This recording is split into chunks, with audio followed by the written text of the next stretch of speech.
Taurus. Welcome to your general love reading for this week. We're going to be using the Llewellyn deck, and I'll be using the Celtic Cross layout. And if the reading resonates for you, I will be doing an extended at the end of the reading, which you can access the information in the box below. I'm also open now for personal readings, and that information is also in the box below. Okay, let's get started here. So, just to let you know that the the genders of the cards have to do with the divine energies, like the the Queen of Cups, King of Cups type thing, and not with the actual gender, personified. Also, don't do reversals with this deck, so. All right, here we go. All right, Taurus, let's see. So we got the Six of Pentacles showing up here as a guide from the universe. I'm just going to draw another card on it, a Knight of Wands. So I kind of feel like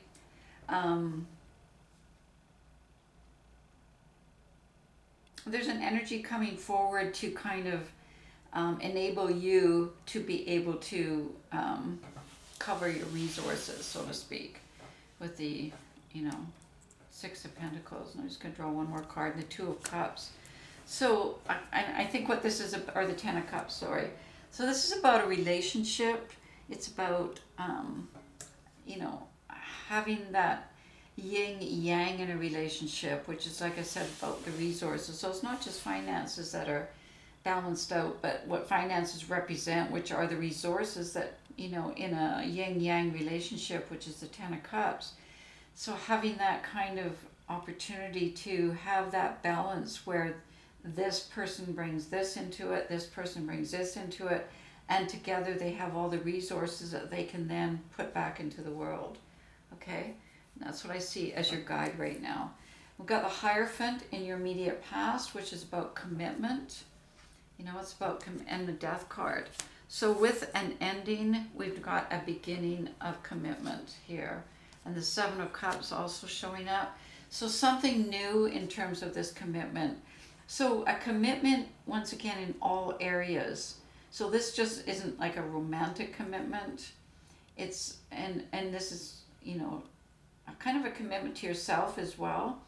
Because the past, we've got a Death card here, so something is ended to make this now all the new stuff coming in. So the old gone, new coming in, new commitment based on old sense of commitment. Okay, does that make sense? All right, and we've got the Nine of Pentacles as an influence, so that kind of confirms that, because the Nine of Pentacles shows, you having this energy over you. And once again, it's not male or female, it's just the, the energies that are there coming over you. A feeling of confidence, independence, knowing who you are, and knowing the resources that you do bring forward. It's a single card, and as I said, moving into the guide, which is the Ten of Cups, which is, the relationship, knowing what you bring, kind of thing. And then on you now with the Two of Wands and the Emperor, is the Two of Wands looking at your path ahead, and with the Emperor looking at what the other part of that balance with the Nine of Pentacles is. So the Emperor brings the Empire, that, both single cards, as you can see, and then, looking at the unity, and then the Queen of Wands at the base. Okay, so I'm just going to draw something on the Queen of Wands. The Queen of Wands having now, it feels to me like this is your card as well, and you've come, you've come to a place where you're bringing a lot into this equation of all this new, this new beginnings for yourself that's showing up in your immediate past with the Seven of Cups. So you're bringing the Seven of Wands as well. So, you're, and the Nine of Pentacles. So you're much more independent. You're much more developed. You're much more, on your path as the Queen of Wands coming into this connection, which is, as I say, wanting the Ten of Cups. So in the immediate future, we've got the Justice card and the Two of Swords. So the Justice card is kind of trusting the laws of attraction, trusting that, the law of the universe, which is what you put out, you then get back. And then the Two of Swords, realizing that it's also up to you to, feeling like you're going to have to make some choices yourself here, some decisions. Because the Chariot's showing up. And as it's funny because you know how we put something out into the universe, and we also do our own work, which is what I feel like has happened here. So, you went through endings, you did your own work, got to a place of security and independence and knowing who you are and calling in this, relationship with the Ten of Cups. But then when it starts to get closer, as the Justice card is indicating, it starts bringing it in, then we bring in like the Two of Swords because you got the Chariot. So it feels like it's coming closer to you now. And the Two of Swords is like, oh God, I got to make some decisions here really fast, even though it's what I asked for. Because your critical mind, which is involved in the Two of Swords, is now cutting in because you got really hurt in the past, right? This is like serious hurt here. And although you survived, it's like, oh my God, it's getting closer now. Is this really what I want? Because now I'm feeling really independent and, strong. And now this is coming in, and now I'm going to have, a relationship possibly again. And, oh God, I better make some choices here, some decisions.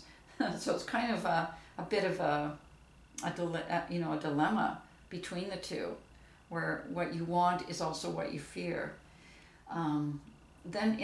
And it's understandable because, as I say, if you've been hurt that much, and the Ten of Swords signifies quite a bit, and then things start moving, like, it is kind of scary. I understand. Then you've got the Judgment card in your subconscious, so there is a rebirth here along with this death. And with this rebirth, it's giving you an opportunity to be able to adjust your perspective. You've had time from the war, which was where, the Ten of Cups or Ten of Swords was, until now the rebirth. So you've had kind of some downtime here to recover and rejuvenate. And during that time, the light was able to come in to sort of shine upon, bringing you wisdom and perspective and, just new opportunities to think differently in your life. And then we've got the Eight of Pentacles, which is in your environment, along with the Three of Swords. So the first step that's happening to you is kind of like the experimenting step, the research, or the apprenticeship card, where you're trying out this connection that you found, and now you're kind of trying it out because you haven't forgotten that your heart was broken, which is the Three of Swords, but you're willing to at least start to inch your way out and do some, try it out on a trial basis. So say, instead of going into a full-time, if you meet somebody and you fall in love, then you go, okay, well, let's date once a week, let's date twice a week, and build up to it. So taking your time to check it out every step of the way, because the Five of Cups is in your, your fears, and the Five of Cups was, once again, you were definitely heartbroken and having to grieve a lot over what was lost, as now you begin to turn around and look at building something new. And the High Priestess is showing up there. So you've got your fears and your hopes, and you're hoping that your intuition will help guide you into what the right choice is this time. Because clearly with the Two of Swords there, trying to make the choice through your critical mind has not been easy, because if you decide one way, then, oh God, then I can't go that way. But if I go that way, then I can't go that way. So it can, kind of create a bit of a, stalemate kind of situation where you just you don't go either way. But at the same time, there's something in you that says, I have to make some decisions now. And then you've got the Three of Cups as your outcome, and the Star. Let me take a look at that in more depth, in the extended reading, because that's an interesting outcome. we'll see where that goes. If this card, if this resonates for you, then I'll, because I think that's going to take a bit of time to uncover.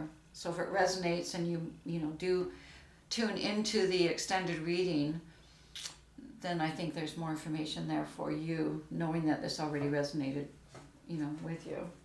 All right, I'm just going to draw from the Wisdom of Avalon now, an oracle card, Lady of the Lake.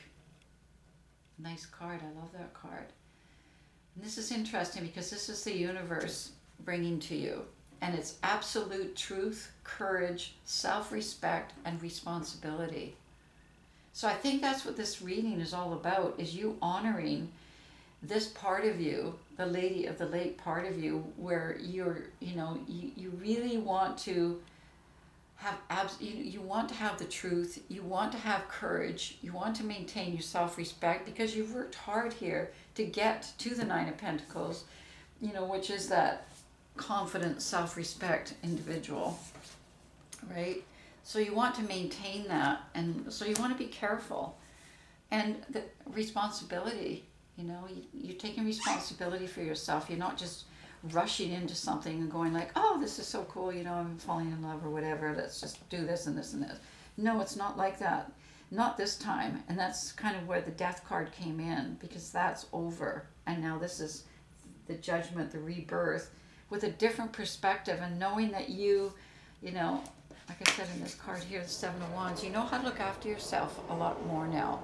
And so you're taking your time and you're checking it out with, is this my truth? Do I have the courage? And all those things, okay? All right, well, thanks very much, and I'll see you in the extended, or I'll see you next week.